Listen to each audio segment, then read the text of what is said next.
नमस्कार। आजकल शादियों का सीजन है और पार्टीज का भी। एक डायबिटिक की चिंता यही होती है कि शादी के फंक्शन को किस तरह से एंजॉय किया जाए ताकि डायबिटीज भी ना बढ़े और डिफरेंट डिफरेंट जो टेस्ट के फूड्स अवेलेबल है बने हैं शादी में, उन सब को किस तरह से एंजॉय किया जाए। चलिए बात करते हैं आज शादी की मील प्लेट की। तो जब भी आप किसी शादी में जाते हैं तो सबसे पहले आप स्नैक्स का आनंद लेते हैं। उस समय हमें किस तरह से ध्यान रखना है, अवेयर होना है कि आप जो स्नैक्स है उनका आनंद भी ले, आपकी ब्लड शुगर भी ना बढ़े, यानी कि आपका जो ग्लाइसेमिक लोड है थाली का वो भी ना बढ़े।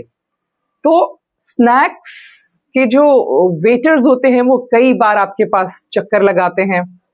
जरूरी नहीं है कि हर बार अगर वो आपके पास आ रहा है तो आपको लेना ही है। तो आपको ये देखना है कि पिछले वीडियोस में पिछली सीरीज में हमने जो बात करी कि आप छोटी छोटी कैसे रोज कुछ हैबिट्स आप अपनी डेवलप करें, कुछ अपनी थाली में ऐड करें कि थाली का ग्लाइसेमिक लोड कम हो। तो अगर आपने वो वीडियो नहीं देखे हैं तो अभी ये वीडियो पॉज करके आप पिछले वीडियोस देखिए कि किस तरह से आप अपनी थाली के ग्लाइसेमिक लोड को कम कर सकते हैं। चलिए अब आगे शुरुआत करते हैं। जब भी आपके पास स्नैक्स अवेलेबल होते हैं, स्नैक्स वाला आता है, तो आपको क्या करना है। तो अगर आप वो जो पिछली सीरीज है, पिछले वीडियोस आपने देखे हैं तो आप रिलेट कर पाएंगे कि सबसे पहले हम बात करते हैं फाइबर की। यानी कि आपकी डाइट में जब आप किसी पार्टी में घर में होते हैं तो आपको सबसे पहले क्या लेना है, आपको सबसे पहले सलाद लेना है, हरी सब्जियां लेनी है। तो अब स्नैक्स में तो सलाद अवेलेबल होगा नहीं, वो तो मेन कोर्स में आएगा। तो स्नैक्स में आप क्या करेंगे, सब्जियां। सेकंड, सब्जियां। तो सब्जियां यानी कि आपके पास ऑप्शंस होते हैं, उसमें कबाब होता है, उसमें पकौड़े भी होते हैं। तो हरी सब्जियां या जो पकौड़े हैं यानी गोभी के पकौड़े भी होंगे, पनीर के पकौड़े भी होंगे, तो आप वहां पे आ जाइए। सब्जियों के जो पकौड़े हैं, कबाब भी होते हैं। वेजिटेरियंस जो हैं वो इस तरह से ले लें और नॉन वेजिटेरियन में जो चीज अवेलेबल है स्नैक्स में वो आप ले लें। लेकिन इस चीज का आप खास ध्यान रखिएगा कि शादी ब्याह या फंक्शंस में जो भी पकौड़े होते हैं उनको थोड़ा सा क्रंचीनेस देने के लिए उसमें स्टार्चेस ऐड किए जाते हैं, उसमें अरारोट ऐड किया जाता है, उसमें चावल का आटा ऐड किया जाता है। तो अगेन ये सब हाई ग्लाइसेमिक लोड है, तो आपको ध्यान रखना होगा। तो किस तरह से ध्यान रखेंगे, और बाहर का जो कवर जो है उसमें बेसन यूज किया जाता है। तो आप क्या करिए कि वहां पे आप उसके जो थोड़ा सा बाहर की परत है उसको हटा देंगे और अंदर जो चीज है वो चाहे सब्जी भी हो सकती है, पनीर भी हो सकता है, उसको आप धीरे धीरे करके टेस्ट कीजिए, धीरे धीरे करके खाइए। और इस तरह से खाइए कि आप जो हैं इस धरती पर अगले 100 साल तक जिंदा रहने वाले हैं। कई सारी पार्टीज आप जीवन भर में अटेंड करेंगे। यही पार्टी नहीं है कि यहीं पे आपको सारा कोटा पूरा कर दे रहा है। तो स्नैक्स का मतलब स्नैक्स। तो आप इस तरह से आप देखेंगे कि स्नैक्स में सब्जी, पनीर या वो चीज जिसका ग्लाइसेमिक लोड कम है उसके स्नैक्स आपने ले लिए। उसके आउटर कवरिंग को आपने थोड़ा सा हटा के और फिर जो उसका मेन इंग्रेडिएंट है उसके साथ अपने स्नैक्स के कोर्स को पूरा कर लिया। अब मेन कोर्स की बात करते हैं। तो मेन कोर्स में आप देखेंगे कि काउंटर्स होते हैं, यानी सैलेड का काउंटर सबसे पहले होता है, फ्रूट्स का काउंटर भी होता है। तो आप क्या करेंगे, अब आप जो है पूरे काउंटर पर नजर मत दौड़ाइए, आप वहां पर रखी प्लेट उठाइए, वहां जो सबसे छोटी प्लेट हो उसको उठाइए और फिर उसके बाद काउंटर पे जाइए और देखिए कि वहां पर कितनी हरी चीजें हैं। तो हरी चीजों में खीरा भी है और आपका अभी जो इस समय जो चल रहा है सीजन, तो उसमें कुछ फ्रूट्स भी रखे होंगे। तो आप पहले आप प्लेट में अपना जो ग्रीन्स हैं वो उठाइए और आराम से धीरे धीरे करके च्यू कीजिए। आप एक ही बार में प्लेट को भरने की कोशिश मत करिए, एक एक करके जो तरीका है उस तरह से खाना खाइए। यानी एक बार में एक चीज का स्वाद लीजिए। 10 चीजें जब प्लेट में डाल लेते हैं तो किस चीज का स्वाद आता है आपको? नमक या मिर्च, इसका ही स्वाद आता है। लेकिन वो जो चीज जो भी इंग्रेडिएंट, उसका मेन हीरो इंग्रेडिएंट जो है, उसका तो टेस्ट आता ही नहीं है। एक एक करके चीज को लीजिए, उसका नेचुरल जूसेस, उसका नेचुरल टेस्ट लीजिए, तभी आपको उसके सारे विटामिन मिनरल्स भी मिलेंगे। तो जो आपने शुरुआत करनी है, सैलेड काउंटर पर गए, मेन कोर्स की मैं बात कर रही हूं, छोटी प्लेट उठाई, उसमें एक एक चीज करके धीरे धीरे करके आपने उसको एंजॉय करते हुए जो सैलेड काउंटर के सब चीजों को, अदरवाइज क्या होता है, हम बड़ी प्लेट ले लेते हैं, थोड़ा सा सैलेड उठाया, ये भी भर वो भी भर, उसमें से हम पूरा फिनिश भी नहीं करते हैं और ना सीक्वेंसिंग सही होती है। तो फिर जयराम जी की है, आपकी शुगर बढ़ने ही वाली है।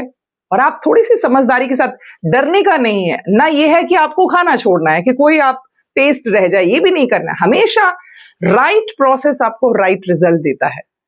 तो आप अपनी जो प्लेट है, सैलेड काउंटर की सबसे छोटी प्लेट उठाइए और एक एक करके आप अपना सैलेड को एंजॉय कीजिए। ग्रीन्स से शुरू करके फिर आप थोड़ा थोड़ा उस दूसरी चीजों पे बढ़िए, वहां पर आपको स्प्राउट्स भी मिलेंगे। तो अगेन आपने सबसे पहले जो है खीरा उठाया, उसके बाद टमाटर भी होगा, उसके बाद आज के सीजन में मूली भी बहुत अच्छी आ रही है, वो आपने उठा लिया। उसके बाद आपको थोड़ा सा अमरूद भी दिखेगा, आपको आजकल ड्रैगन फ्रूट भी दिखेगा, एक एक दो दो स्लाइसेस उसकी ले लीजिए। और जब आपने ये फिनिश कर दिया, अपनी सैलेड और फ्रूट्स के काउंटर को आपने फिनिश कर दिया, उसके बाद वहां पे स्प्राउट्स भी दिखेंगे, तो आप थोड़ा सा स्प्राउट्स भी ले लीजिए। वहीं पर मैक्रोनी या दूसरी चीजें भी होती हैं, उनसे थोड़ी सी दूरी बना लीजिए। बहुत इच्छा कर रही है तो अगेन आप उसके साथ मिक्स एंड मैच करते हुए ले लीजिए, अदरवाइज उसको थोड़ा प्रोसेस्ड है उसको अवॉइड कीजिए। दूसरी और चीजें हैं जिनको आप खा सकते हैं। उसके बाद फिर आप नेक्स्ट जो जाएंगे, वो आप जाइए वेजिटेबल के काउंटर पे। सब्जियां जहां पे हैं, जहां पर तवा वाली सब्जियां होती हैं, जहां पर भरवा भिंडी आपको मिलेगी, करेला भी मिलेगा, बैंगन भी मिलेगा, काफी सारी सब्जियां होती हैं। तो वहां पर लो ग्लाइसेमिक लोड सब्जी को चुनिए। भिंडी बहुत अच्छा ऑप्शन है, करेला भी, क्योंकि करेले में भी जनरली वो क्या करते हैं, करेले के छिलके को उतार के उसकी फिलिंग लगा देते हैं, वो भी अच्छा है। तो नेक्स्ट इज सब्जियां। आपने जो भी प्लेट ली है वही प्लेट यूज करिए।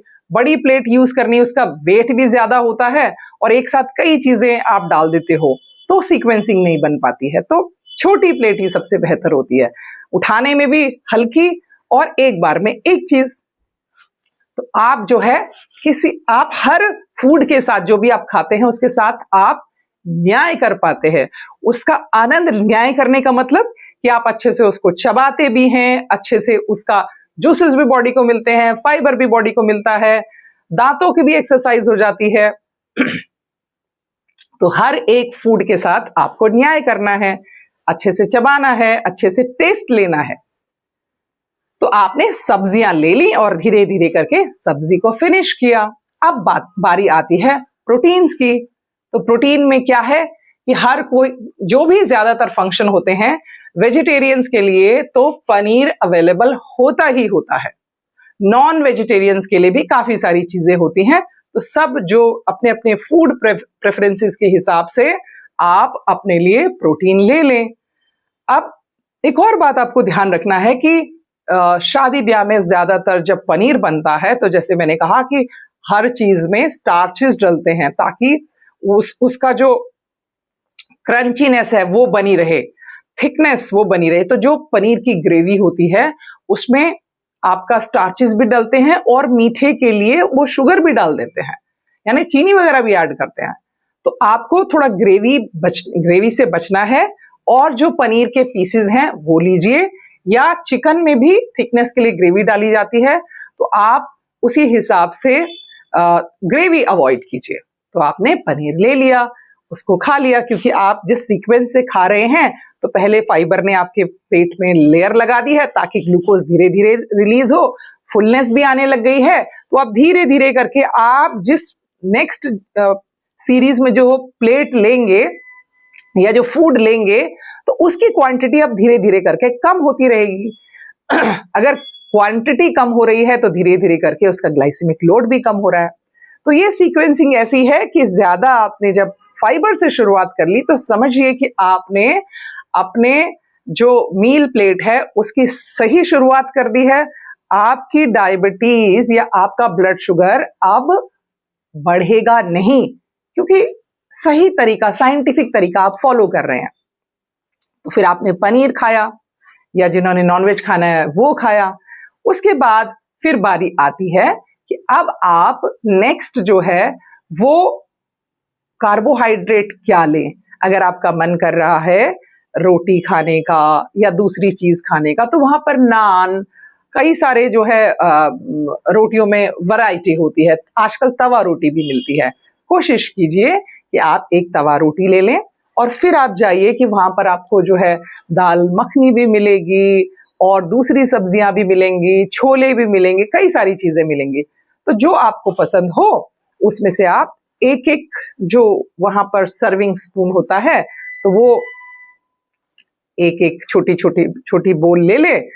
एक चीज काफी, एक स्पून जो है सर्विंग वो काफी रहेगा। आप 3-4 बोल्स ले लीजिए और उसमें डिफरेंट डिफरेंट वैरायटी की जो भी लिक्विड सब्जी है उसको ले आइए और एक तवा चपाती ले। अगर तवा चपाती अवेलेबल नहीं है तो फिर मिस्सी रोटी अवेलेबल हो सकती है, वो ले आइए।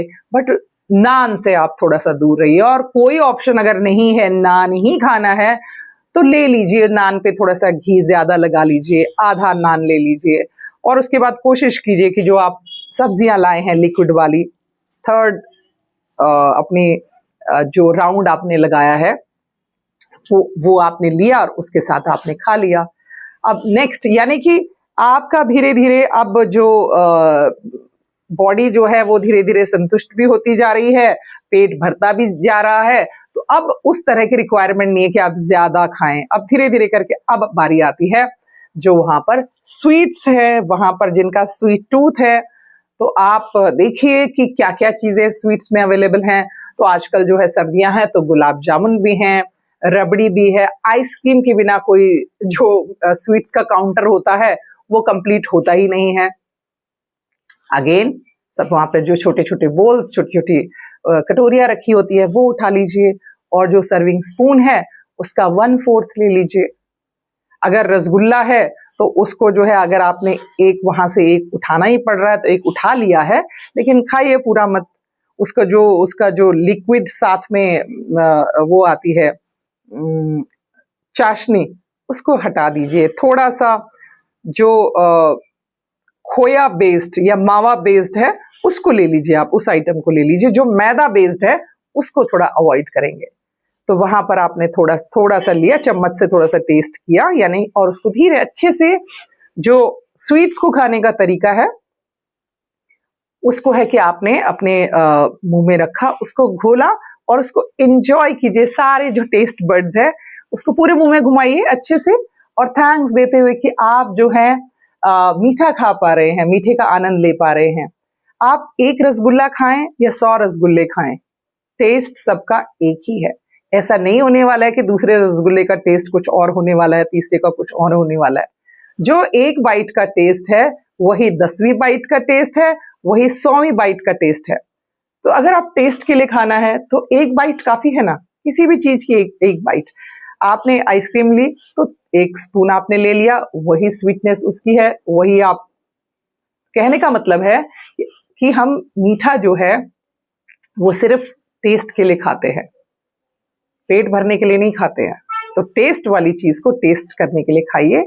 आप अगर हर चीज को उसके अकॉर्डिंग सम्मान देंगे तो वो चीज भी आपको सम्मान देगी। यानी कि आपने मीठे को अगर इस तरह से खाया कि ये मीठा जो है ये मुझे तृप्ति देता है, मेरे टेस्ट बड्स को तृप्ति देता है, और मैं थैंकफुल हूं कि मैं मीठा खा पा रही हूं या मैं मीठा खा पा रहा हूं। So I am so grateful, thank you God. ये एक बाइट ही बहुत है। तो आप देखेंगे कि आपने अगर रिस्पेक्ट दी है कि एक बाइट ही बहुत है, तो आपके ब्लड शुगर पर भी 1 पॉइंट ही आएगा। यानी 1 पॉइंट का मतलब कि बढ़ने का, जिस तरह से आपने खाया है तो उतना ही आएगा। जितनी रिस्पेक्ट आप जिस फूड को दे रहे हैं, वो फूड भी रीडिंग में वही रिस्पेक्ट आपको देने वाला है। अगर आप इस सीक्वेंसिंग के साथ अपनी मील प्लेट को अरेंज करेंगे, तो यही मील प्लेट आपकी दवा बन जाएगी। दवा बन जाएगी का मतलब ये नहीं है कि आपको मेडिसिन नहीं लेनी है। जो मेडिसिन ले रहे हैं उनको मेडिसिन लेनी है अपने डॉक्टर की सलाह से। वो अपने जो उनका मेडिकेशन प्लान है उसको फॉलो करते रहेंगे, और उनके डॉक्टर ही, अगर आप सही तरीके से, सही प्रोसेस से अपनी जो डायबिटीज है उसको मैनेज कर रहे हैं, तो आपके डॉक्टर आपकी रीडिंग्स को देखते हुए खुद ब खुद आपकी दवाइयों को या तो कम कर देंगे या बंद कर देंगे। मैं Savita Krishna, naturopath, diabetes educator, इस पर्पज से ये वीडियोस बनाती हूं ताकि आपको ये जानकारी मिल सके कि किस तरह से आप अपनी थाली के ग्लाइसेमिक लोड को कम कर सकते हैं और एक tension free, fear free life जी सकते हैं, और धीरे धीरे आप डायबिटीज से मुक्त हो सकते हैं। अगर आपको ये वीडियोस यूजफुल लगते हैं, यानी कि आप वीडियो देख रहे हैं तो कोई रिजल्ट नहीं आएगा, लेकिन आपने फॉलो करना शुरू किया है तो आपको 100% रिजल्ट आने वाला है। तो अगर आपको ये वीडियोस अच्छे लग रहे हैं, इससे आपको लाभ मिल रहा है, तो आप वीडियो को शेयर करिए, सेव करिए और चैनल को सब्सक्राइब करिए, क्योंकि आपको फिर अगली जो वीडियो है उसका नोटिफिकेशन आ जाएगा और आप सही समय पर सही जानकारी ले पाएंगे और अपने जीवन को बेहतर बनाने की तरफ एक कदम और उठा पाएंगे। अगले वीडियो में हम बात करेंगे कि अगर आप ट्रैवलिंग में हैं तो आपका मील प्लान क्या होना चाहिए। तब तक के लिए नमस्कार।